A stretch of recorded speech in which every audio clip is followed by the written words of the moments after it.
رسول اللہ صلی اللہ تعالیٰ علیہ وآلہ وسلم کو مشکل کشا ماننے پر ہمارے اوپر شرک کا فتویٰ لگایا جاتا ہے، مگر امام بوصیری رحمۃ اللہ علیہ کے بارے میں کیا کہیں گے، جو اپنے اشعار میں خود رسول اللہ صلی اللہ تعالیٰ علیہ وآلہ وسلم کو مشکل کشا کہتے ہیں اور ان سے مدد بھی طلب کرتے ہیں۔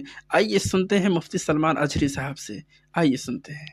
کوئی پاکستانی جوکر مولوی کہہ رہا تھا کہ یہ ان لوگوں کے پیچھے نماز نہیں پڑھنا جو بریلوی لوگ ہیں، یہ رسول اللہ کو مشکل کشا مانتے ہیں، لہٰذا یہ شرک کرتے ہیں، یہ شرک کرتے ہیں، اس وجہ سے ان کے پیچھے نماز نہیں۔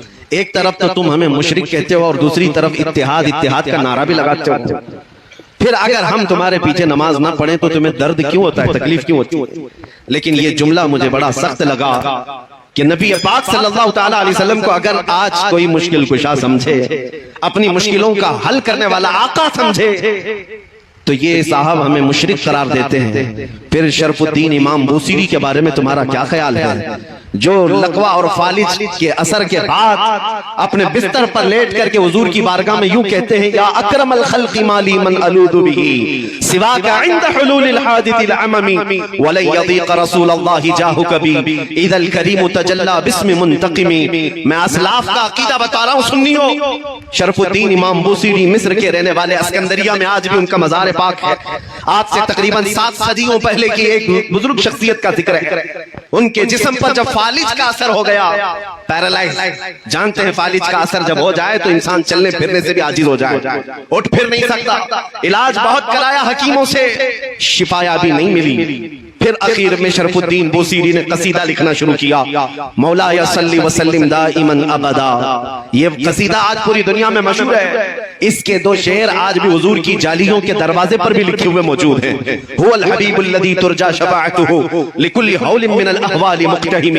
170 اشعار لکھے روتے روتے، اور اس کے بعد جب نیند لگ گئی، آنکھیں بند ہوئی، تو رات عظیم رات تھی کہ سرور کائنات خواب میں تشریف لاتے ہیں، تاجدار مدینہ صلی اللہ تعالیٰ علیہ وسلم تشریف لاتے ہیں اور پوچھتے ہیں، شرف الدین تجھے کیا ہوا؟ روتے ہوئے خواب میں عرض کیا کہ آقا مجھے فالج کا اثر ہوا، اب چلنے پھرنے سے عاجز ہو گیا ہوں، بستر پر رہتا ہوں اور لوگوں نے بھی ساتھ چھوڑ دیا ہے۔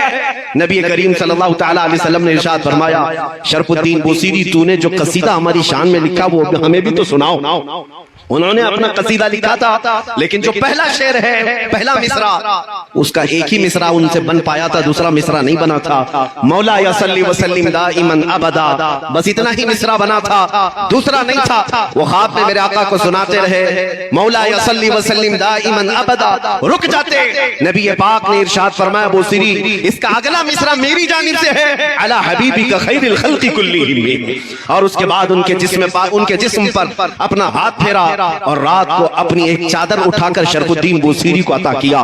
خواب کی بات ہے، خواب کی بات ہے، اور نبی کریم صلی اللہ تعالیٰ علیہ وسلم کی وفات کے 700 سال بعد کا واقعہ ہے، حضور کے پردہ فرمانے کے 700 سال بعد کا واقعہ ہے۔ شرف الدین بوصیری کہتے ہیں، صبح جب میری آنکھ کھلی پورے گھر میں ایک عجیب سی خوشبو مہک رہی تھی، اور جب میں اٹھنے کی کوشش کیا تو دیکھا نہ میرے ہاتھ میں فالج ہے نہ پیر میں فالج ہے، جسم صحیح سلامت ہے۔ خواب کی بات خواب ہوتی ہے، لیکن شرف الدین بوصیری کہتے ہیں میرا جسم بھی سلامت تھا، اور پھر میں غور سے دیکھتا ہوں تو میرے بستر پر رات کو عطا کی ہوئی میرے مصطفیٰ کی چادر بھی موجود تھی۔ 700 سال بعد وہ نبی مشکل کشائی کرتے ہیں۔ یہی بزرگوں کا عقیدہ لے کر کے بریلی کے امام نے ہمیں عقیدہ دیا تھا، ان کے اپنے پیٹ سے لایا ہوا عقیدہ نہیں ہے، بریلی کا عقیدہ وہی ہے جو صحابہ کا عقیدہ تھا۔ ایک صحابیہ اپنے بیٹے کو لے کر کے آئی بارگاہ مصطفیٰ میں، کہا یا رسول اللہ یہ بولتا نہیں ہے، یہ گونگا ہے، بچپن سے نہیں بولتا، اس کے لیے کچھ فرمائیں۔ 8 سال کا ہو گیا، بولنے کی طاقت نہیں ہے، اب دوا کیا کی جائے؟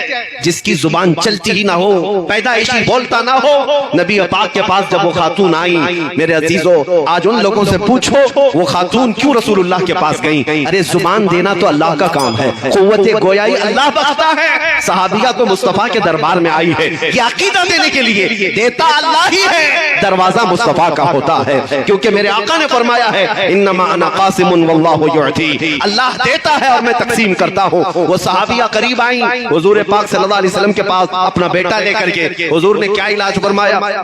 نبی کریم صلی اللہ تعالیٰ علیہ وسلم نے کیا علاج فرمایا؟